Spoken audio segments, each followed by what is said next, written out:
Hi, everyone, and welcome to today's panel session, How to Improve Your Outbound Sales Strategy. My name is Amir Motamani, and I am a community manager here at BrightTALK, and I will be today's moderator. I'm excited to be joined by four of my colleagues today. Before I do introduce our panelists, I just wanted to go over a few quick notes about this presentation and the BrightTALK platform. So today's webinar will be recorded and will be available on demand. It will be accessible through the same URL that you currently are on, and you can also access it through the social icons. Now, if you guys have a question at any point during today's webinar, please submit these questions via the Ask a Question tab, which you can find on the top left-hand corner of the webinar player.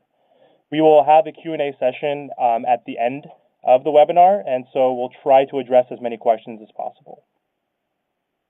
And so with further ado, I'd like to introduce our panelists for today. First, we have Chris. Chris, how are you doing today? Good, Amir. My name's Chris Schaefer. I'm an account executive here at BrightTALK. I've done outbound sales for BrightTALK, and I'm also an account manager here. Awesome. Welcome, Chris. Next, we have David. David, do you mind introducing yourself real quick? Hi, everyone. I'm David. I'm an outbound SDR, and I provide opportunities for the account executives here at BrightTALK. Thanks. Next, we have Ron. Thanks, Amir. My name is Ron Parshad, and I'm the Director of Global Sales Development at BrightTALK. Great. And then last but not least, we have Jordan Mifflin. Hey, everyone. This is Jordan. I'm the Enterprise Sales Development Lead here at BrightTALK. All right. Thanks, guys. Before we do get started to the questions, so just wanted to talk a little bit about today's topic and why it's important. In B2B sales, there are very few companies that rely purely on inbound lead generation. So when inbound isn't typically generating enough leads or the right kind of leads for the sales team, this is when an outbound strategy makes the most sense. And so even though most companies rely heavily on inbound campaigns, a lot of companies are now adopting a mix where they're doing inbound and outbound strategy. So Ron, first question's for you. So why do you think more companies are moving towards that outbound strategy, and more specifically to an account-based sales strategy as well? Thanks, Amir. That's a good question. But I think it starts, look, if inbound is working well and you have enough leads to go and build your pipeline, that's great. I just invest more in that. But what we've seen is that you need a really good mix of both inbound and outbound to help target your potential customers. What we've seen also in the past few years or, decade or so is that we're collecting a lot of data both on our prospects, leads, contacts, and customers. And through that data, we're able to figure out who are our best customers, right? So based off that criteria and what that demographic looks like, we can essentially go out and build lists based off our ideal customer profile and figure out what the total addressable market is, and that can be your target list to go out and do outbound. So leveraging your wins and why your initial customers bought from you to these prospects will help you target them and have them in your pipeline. Awesome. Chris, same question for you. So why do you think more companies are moving towards an ABS strategy? I think that there's a couple of reasons for it. I think Ron brought up, a lot of good ones. I think a lot of it is that, the quote unquote like boots on the ground, the salespeople and the SDRs are the first to get that market feedback. And, the SDRs in particular are talking to, many prospects a day. And they sort of get a sixth sense for which prospects are good prospects and which prospects aren't.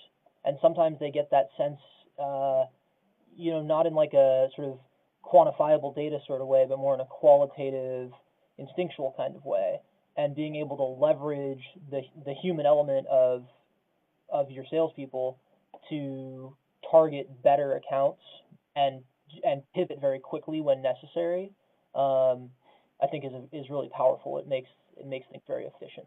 So I think that's part of the reason why you're seeing account-based sales and outbound sales, continue to be a requisite in the B2B sales marketplace. And we're even seeing, marketing try to emulate that with what we call ABM strategy these days as well.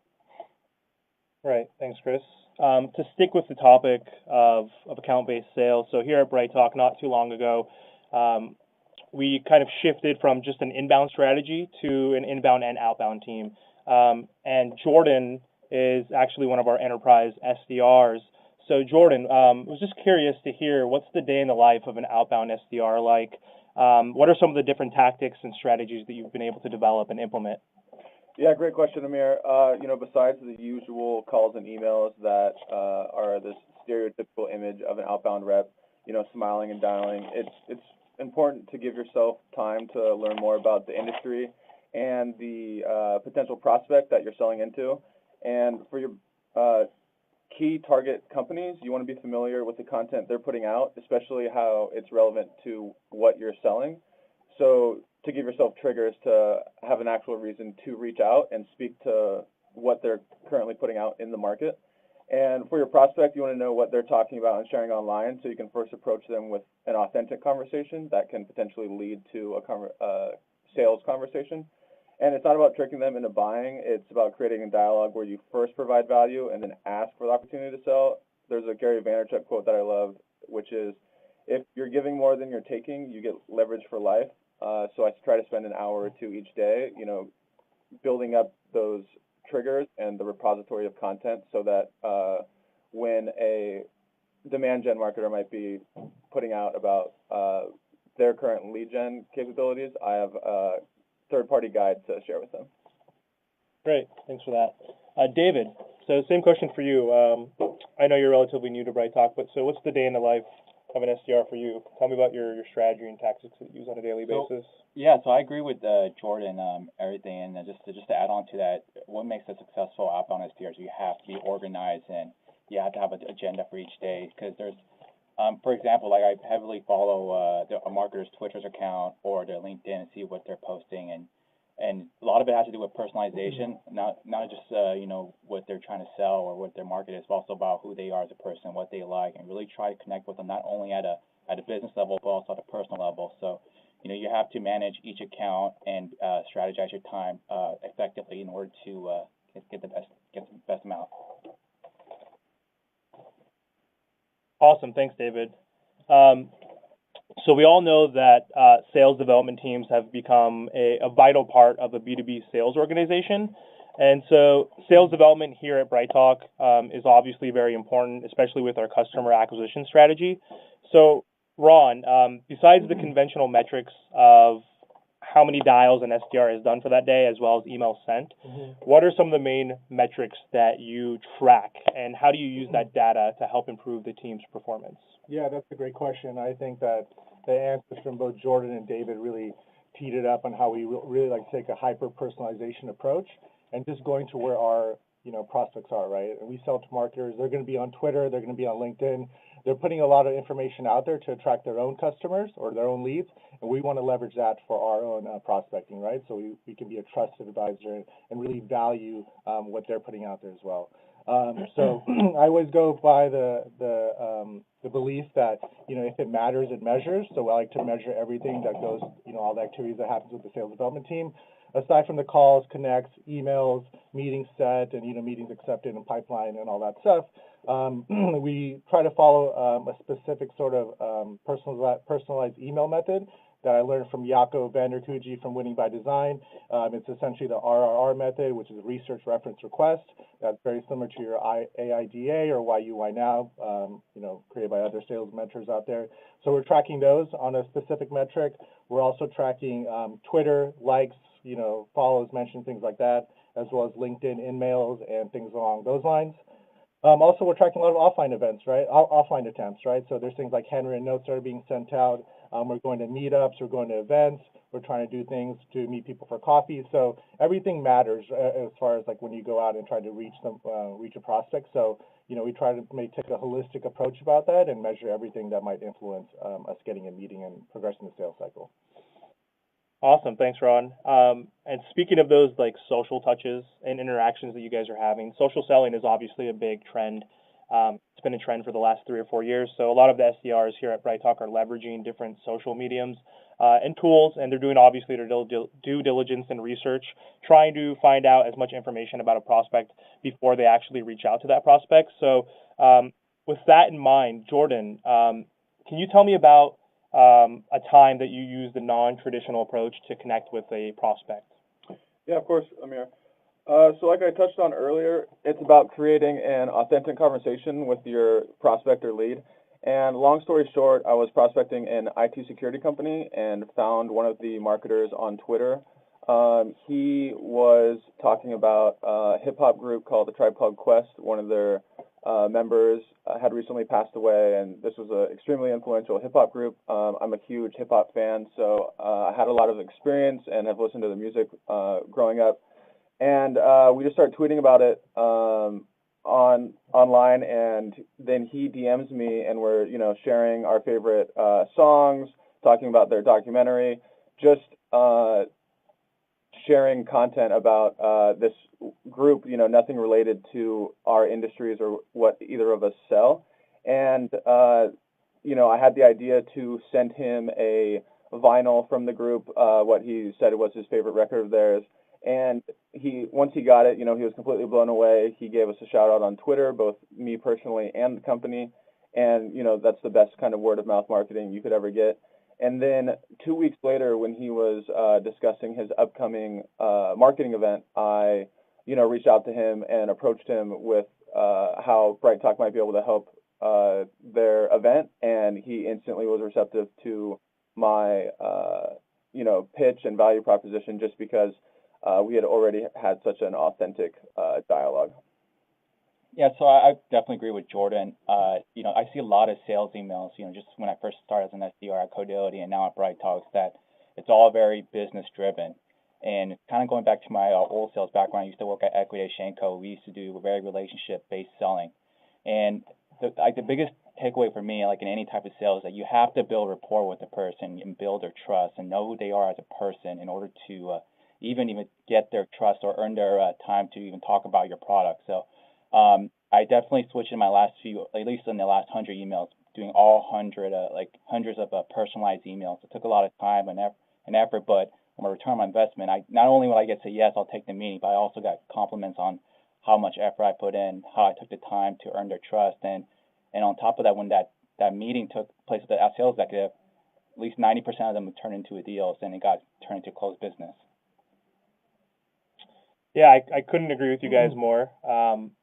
Personalization is like a big important thing when it comes to sales or even marketing. So like Chris mentioned earlier, being able to humanize that conversation, Jordan, is obviously like you're going above and beyond, and you're thinking of a new strategic approach to kind of unguard this person before you're actually pitching to them.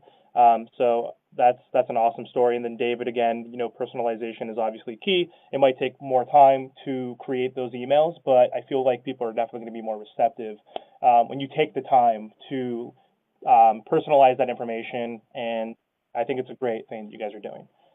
And just real quick, you have to think about the prospect in the enterprise space. They're getting hit up by hundreds, if not thousands of people per week. Right. Just the canned spam kind of emails. So just taking the 5 to 10 minutes to make it personal goes like leagues above what everyone else is doing. Yeah, that must be important for you too as well, because enterprise companies aren't really looking for solutions, right? They're so big. It's the companies like us that we're trying to persuade these people to buy our products. So I'm sure that's really key for your interactions when you're prospecting into those enterprise accounts. To stay on topic with personalization, the next question's for Ron and Chris. We'll start off with Ron. So Ron, tell me about the importance of content personalization for sales. How important do you think it is to align sales material and content with the buyer's journey? And how do you think that helps move the needle? Yeah, that's a really good question. So when it comes to the buyer's journey, right, they're going through awareness, then education and decision. As an SDR, you're really in the initial phases of the awareness, some bits of the education, but as an outbound SDR, you're basically your own marketing engine going there to kind of create that top of funnel demand. How you can leverage marketing, though, is by using the content that they've created across those different sales stages. So things that we like to use, of course, are white papers, case studies, guides, etc. But most importantly, webinars. We feel that people that will watch a webinar will actually engage with us and come back as a much more qualified lead, because they get a chance to see the white paper, see the case study in live action in rich media, which is much more engaging than reading a document that somebody might download and then never read again. So we're leveraging that across all different touches. you know, the first touch might be a high-level piece on exactly what BrightTALK does or can help them, and as we go through the, you know, the sequential touches, we'll get much more targeted on the results that they might achieve. Awesome. And so, yeah, Ron alluded to like the top of the sales funnel. So the SDR is usually using content for the awareness and discovery piece. So, Chris, how do you use collateral or specific content to push prospects down that funnel? So from the education stage all the way down to the close. So, Yeah, can you elaborate on that? Yeah, good question. So, I mean, I think it depends a lot on the prospect, right? So during the discovery process, part of what your job as an account executive or as an account manager is to figure out what that customer's needs are. But the other thing you need to assess is, you know, how effective that particular person is at actually doing their job. Right. Because there are some clients that I have, for example, where, and yeah, as the audience is probably gathering, BrightTALK sells mostly to marketers. So I have some clients where, you know, my main point of contact is like a 45-year-old person that's been doing their job for 25 years, and they're pretty much an expert. Mm-hmm. They don't really need me to educate them on how to do their job. They need me to educate them on how BrightTALK can help them get to their goals and KPIs. Right. I have other clients who, you know, are younger than I am, and they're kind of new at their job, and BrightTALK is a great tool for them. But more than that, they value the expertise in marketing that my experience brings to the table as their account manager. And so the types of collateral that I'll leverage for each of those two clients differs because the need of that client differs. I hope that answers the question. Yeah, no, yeah, thanks a lot. All right, so on to the next question. So this one's for David and Jordan. So David, I know that you just started at BrightTALK and you're new. You've been here for a few months and you just joined the SDR team, and specifically the Outbound team, and you work closely with a specific sales executive. So can you tell me what are some of the biggest challenges when it comes to handing off a call to the account executive? Yeah, so you know, here at BrightTALK, we have a standard definition of what's called an accepted opportunity. But even with that, you know, the same standard, every sales executive is going to have their own opinion on what that means. So one sales executive may want you take it to the point where, you know, they only talk about pricing and you did all that hard work and demoing and all that stuff. And to me, that's a bit unrealistic because you might as well call me the account executive. Or another, a reasonable sales executive may say, hey, just get it to a good meeting where they have enough interest to show up and learn more. So, you know, one way to mitigate those challenges is really try to build rapport with your a sales executive and see what they want and what they want to achieve and how you can help them and how they can help you. And once you have a good understanding with each other, then you'll be much more in line to work well together and accomplish more goals. And following up on that, you know, I think it's important to remember the prospect in all of this. You know, it's all about making a great experience for them and removing any friction when they approach that next meeting.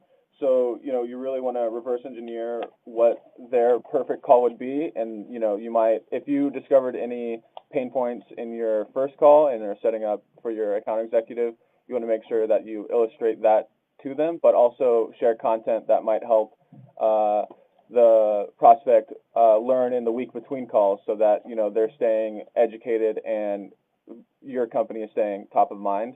And, you know, it's great if you use both third-party content and content your company is producing just to give a well-rounded approach and solution to the problem you're solving for them. Awesome, thanks.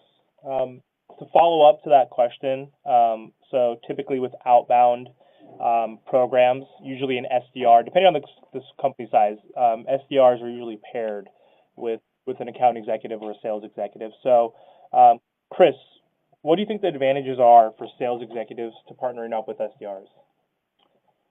Well, I think that there's advantages for both SDRs and sales executives for that. You know, at a medium or small company, it's pretty easy to kind of look at the size of the SDR organization and the size of the sales organization and kind of pair people up. Oftentimes we're all working, you know, out of the same office or offices in similar time zones. And so the collaboration opportunities are pretty expansive, and it means that everybody, the sales executives and the SDRs and even the management team, they get much more rapid access to sort of like real-time information on how things are going. And kind of going back to Jordan's point about personalizing the touches, it means that thread of personalization, which begins at the SDR stage, continues all the way through, acquisition of that client and maintenance of the account. So I think there's a lot of benefits there, to the organization as well as to the client. From a personal growth perspective, that collaboration allows the account executive to get a little bit of a taste of what it's like to manage somebody, which is, helpful as that person wants to, maybe move on to the next step in their career. And for the SDR, it allows them to get a feel for, what it's like to take on more of the responsibilities of doing things like some of the beginnings of discoveries and that sort of thing. I mean, David sort of alluded to sometimes the unrealistic expectation of account executives in terms of how qualified an opportunity becomes before it gets handed over. And I think in some cases it can get a little silly where, you don't want the SDRs to be turning your account executives into order takers. But there's also there's some value in trusting your SDR enough to let them do that discovery and trust that they're going to do a proper job so that they learn how to do it. And when they get that promotion to be in the closing role, the time that they do their first, quote unquote, first discovery, it's not really the first time. It's they've been doing it a little while as an SDR. Great, thanks, Chris. Ron, do you agree with Chris? How important do you think it is to have an SDR paired with a sales executive? Yeah, I completely agree, and Chris did a really good job of answering the questions on why it's both fruitful for the account executive and the SDR.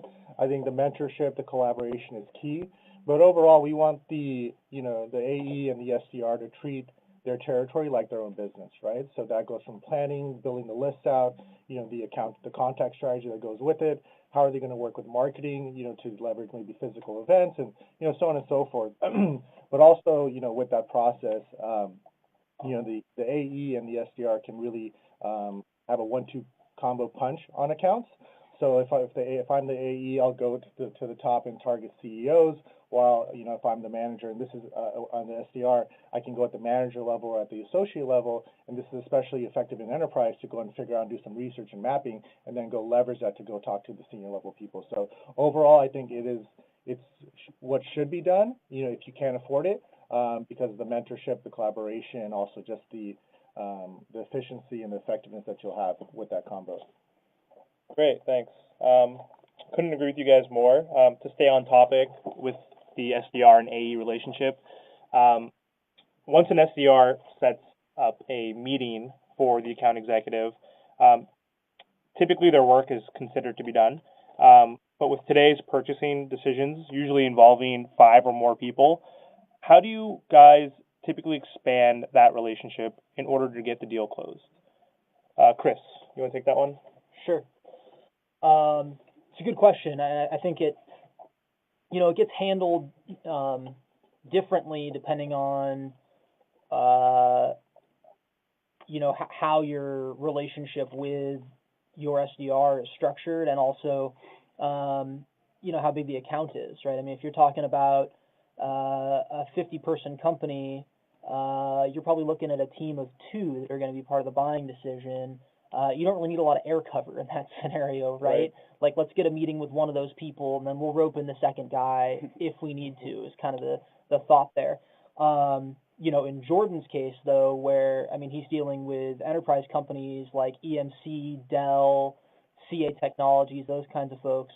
I mean, those companies buy by committee. Not only do they spend large amounts of money, but no one person wants to attach their name to that spend. So understanding from the get-go, before you even start to attack those accounts, who those buying committees are and, sort of which tables they all sit at, so to speak, And then once a meeting has been established with one of the people at the, in that committee, making sure that you're aware that there's going to be other decision makers that are going to need to be involved in the purchasing decision before anybody signs anything, and actively from the beginning of the sales conversation trying to get those people involved. And that could be, as Ron alluded to earlier, having the SDR go try to tackle a couple of sort of the lower echelons of the org, and having the account executive try to tackle some of the higher echelons, or it might be making sure that the SDR is included on that call and gets introduced to the other decision makers that attend the call, so that follow-up is smoother and quicker. So yeah, like I said, I think it depends on the account a little bit, and the opportunity within that account. Just because there's a big account doesn't mean there's a lot of opportunity there. Right. So you have to decide how much specialization of labor you want to put into each account. But generally speaking, I think having the SDR involved in as much of the process as they can be without taking away from their other responsibilities is always a good thing, and getting everybody introduced to as many relevant decision makers as you possibly can certainly can't hurt on the back end, especially as they'll start to stagnate and slow down. Right, right. And Jordan, so again, Jordan is an enterprise SDR. So kind of like Chris mentioned, that with enterprise, there might be more people that you need to connect with as opposed to a SMB or mid-market company. So from your personal perspective, when you're prospecting into an account, how do you find that ICP? How do you map that ideal customer profile within an enterprise? Like, how many different people are you trying to contact for specific accounts, just in general? Of course. So it really depends on just the number of different business units that align with what we sell and the problems we solve. And I think of every company as its own account where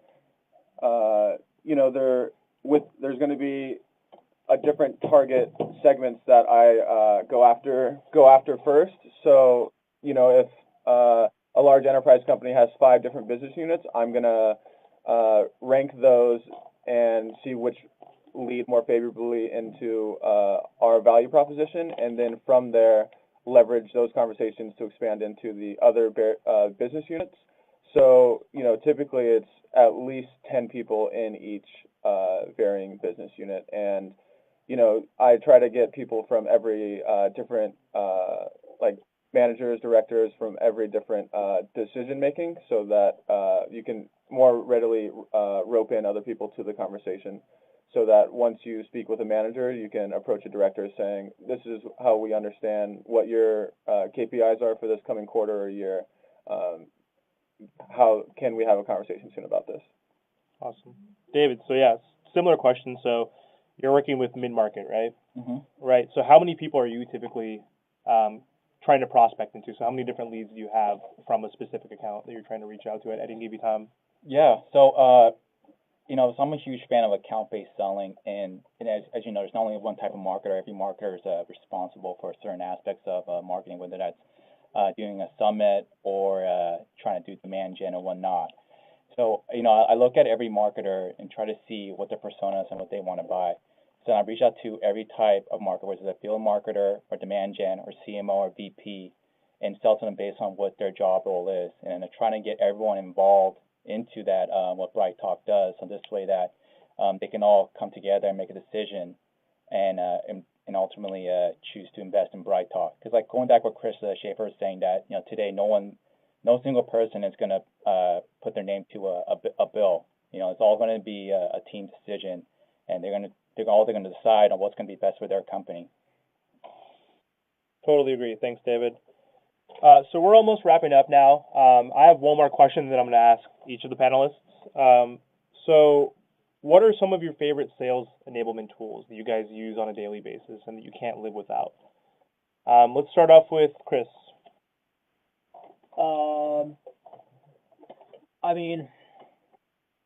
this is a little bit, I guess, old school, but like my favorite tool right now is still the telephone.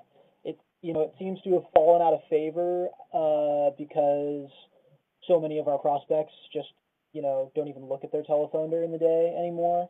But one thing that it does do is it proves that you're a human, right? I mean, if you're calling people and leaving a voicemail and then you're following up with an email that they do see, at least they know that email wasn't completely automated because you took the time to dial the phone. Mm-hmm. Additionally, once you are working within an account and you know a piece of the buying group there, the telephone is the most efficient way to meet with those people and exchange ideas with them, which ultimately tend to lead to referrals to other business units within the account. So, I think email is one of those tools that's becoming very overused, which is why you see a lot of people going towards things like Twitter and that sort of thing. But I think that the telephone is sort of going to come back in vogue here, just because it's a little bit more personal. And I also enjoy, to the degree that I can and have the time to do it, I enjoy going and meeting with my clients and prospects in person as well, because it allows you to build a working relationship and a rapport that you really just can't get virtually. So how often do you typically have these meetings outside the office? I know I always see you dressed very nice in your three-piece suit. Every once in a while in the office, so we always know that you have some client that's either coming on-site or you're going off-site. So how often do you do off-sites? Yeah. Probably, once a week or so. I try to schedule them so that I have like one day where I do multiple of them, because it can get time consuming, Sure. So if you have that one every single day of the week, you're gonna spend the majority of your week just on those 5 meetings. So I think that from a time management standpoint, it's better to try to, put 2 or 3 of them in a single day and then have that be your whole week of on-site meetings. Right. And then spend the rest of your time, sort of virtually. But yeah, I would say, on average, 1 to 2 a week is a good number, depending on how many accounts you're working with and the cadence of business you do. If you're in a very, very low average deal size kind of scenario and your transactions are just that, very transactional, then you're not going to have the time to spend face-to-face time with all those clients and prospects. Right, it depends on the sales cycle, right? Yeah, exactly. If you're in a larger deal size, lower volume kind of scenario where it's more relationship based, then it's imperative that you get out and see those people. Right. Yeah, you definitely got to build up the rapport, especially if it's going to be anywhere from like a 3-month sales cycle all the way to a year. So obviously it's better to develop that relationship in person. So cool. Thanks. Jordan, so what are some of your favorite sales enablement tools that you use on a daily basis? Yeah, I come with a math background, so any data or automation tool where I can like batch deal flow and things like that. So Chris mentioned the telephone. Right now, I really like New Voice Media and the automation and analysis. It allows our team to dive into the different stages of the deal.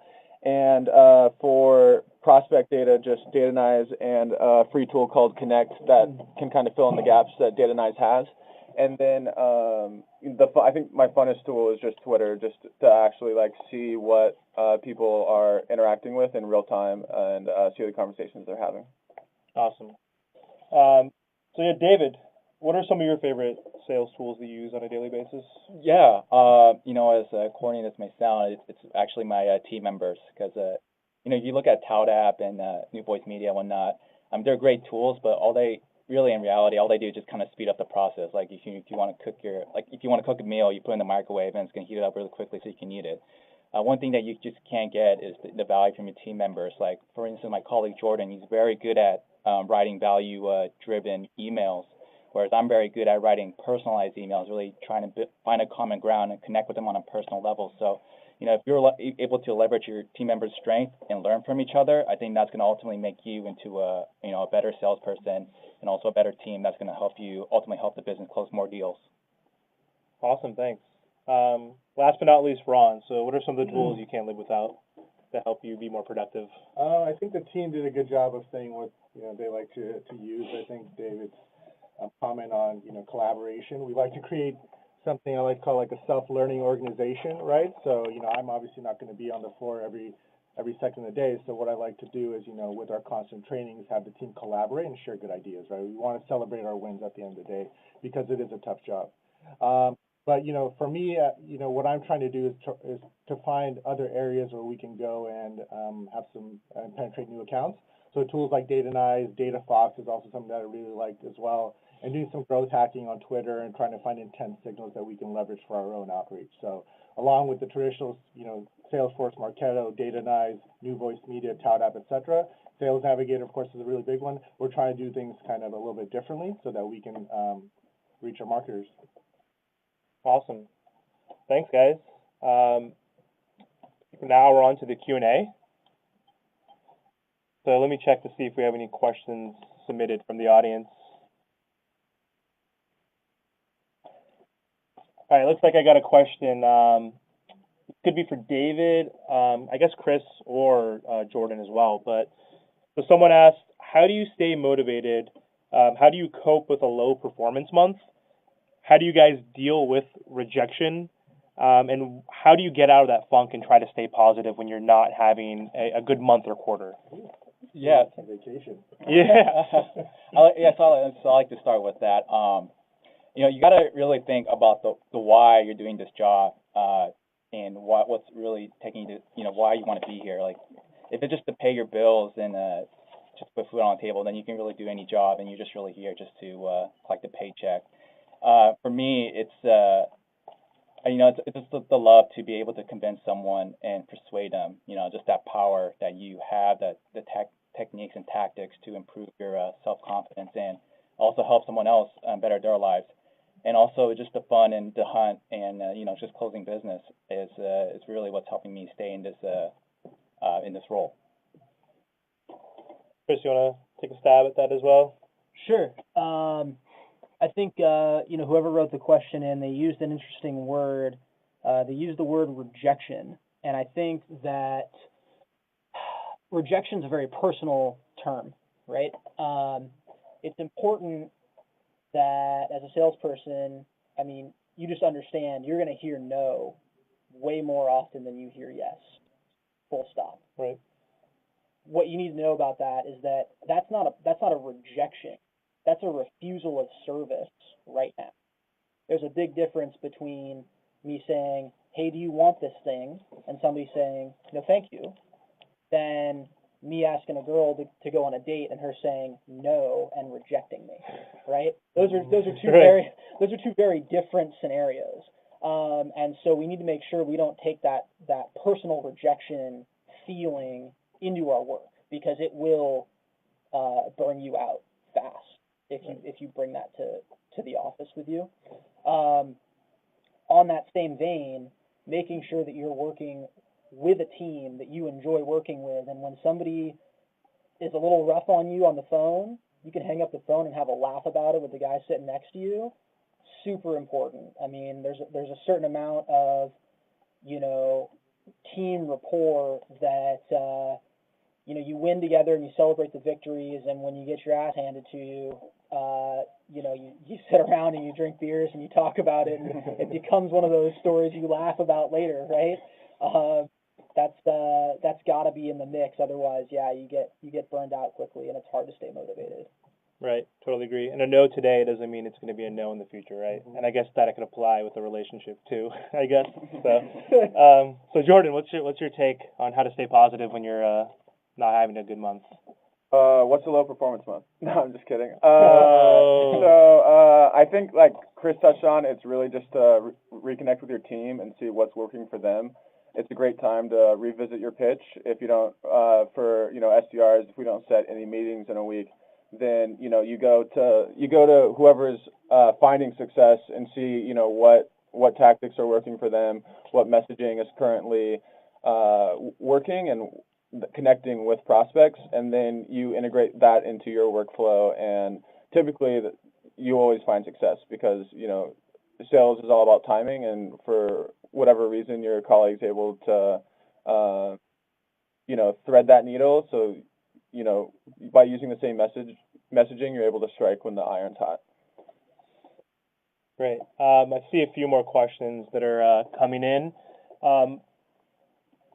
Someone mentioned that they were using when they were referencing their favorite sales enablement tools, someone mentioned the word connect. Can you expand on that product? Who was it, Jordan or David? Yeah, it was me. It's a free tool. If you want to go ahead and send me an email, I can send you the follow-up information on that. I can't remember what company actually produces it, but if you want to send me an email, jmifflin@BrightTALK, I'll send you a link to download it. It's a free extension for Google Chrome. Cool. Thanks, Jordan. Here's another question. So are there sales tools that work within Salesforce environment that allow you to assign different priority levels to accounts or sales leads that a sales team member should call? Are you familiar with any tools? Is that like a lead scoring tool? I mean, so you can use a tool like Marketo, right, to do some traditional lead scoring. There's also a lot of predictive intelligence tools out there as well that will add factors from your ideal customer profile to score these accounts or leads at a higher priority level, basically. How are you doing that, though, from like a sales perspective? Like you go into the account, into the Salesforce record, how are you applying, I guess, or prioritizing these accounts? Because that's more of just marketing, doing marketing automation and scoring people based off their behavior. You guys do that like within the Salesforce account yourself personally, and have any metrics for lead scoring? Like, how do you prioritize specific leads? Well, the way that we, in the outbound world, right, we're working off target account lists, Right. So that's how we're prioritizing what we're going to be going after. But like I said, there's lots of tools out there that you can go and invest on that will essentially have its own column or field within Salesforce that will give you a higher scoring. We've all seen the heat, the fires, the heat, whatever emojis on the Marketo instance. And things like that. So there's lots of tools out there to help you prioritize if you're living in a world where you have so many leads and so many accounts that you need some sort of help for that. Cool. And I see one more question. Oh, were you going to jump in, Chris? Go for it. Yeah, I was just going to say, at a previous role, we used to have a 1, 2, 3 field in Salesforce. It was not a free-form field. It was a drop-down. And sales executives would look at their list of leads and prioritize like top, middle, and bottom. And then SDRs could pull reports and use that field as a field to pull. Right. And then they could, build lists of prioritized leads to call that they knew were likely to be well converting because it was the sales executive who prioritized to begin with. Right. So that's like a very easy, just have your Salesforce admin just put a field in the lead record or in the account record that you can let the sales executives use to stack rank, how much they like an account, basically. Right. That could be cool for ICP mapping too, because they could see that most of these people are converting. This is the job title if it's SMB, so then the SDRs can proactively search for people that are within that relevant persona, I guess. There's a point at which you hit like an inflection point where now you're crossing into a territory where you're manually doing the work that a tool like Visible or Infer could be doing for you. Right. So when you get like to the point where you're going much beyond like a simple kind of like 1, 2, 3 or like hot versus not kind of scenario, I think that the personal time of your team could be maybe better spent. But like at a very simple level, I think, something like a 1, 2, 3 score or, a hot or not kind of score is valuable or can be, Once again, it depends on the scale and complexity of the organization as well. Right. Cool. To stay on topic with lead scoring, I guess predictive intelligence, there's a lot of companies out there and tools where you can crawl the web, so you can kind of get that behavioral data, that intent. Obviously, that's going to be a new big thing with marketing and sales. So someone submitted a question, how important is predictive intelligence? How do you believe that data helps drive more efficiency and efficacy with data? Who wants to take that one?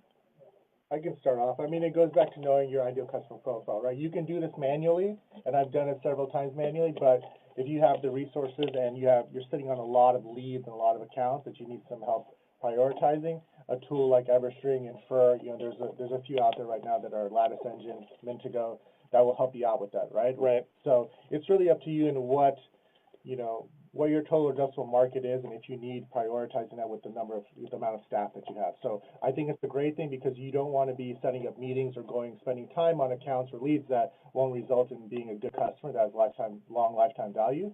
So it's great to use if you need that effort, but there's also simpler ways for you to do it on your own within Salesforce and even Excel. Awesome. All right, guys.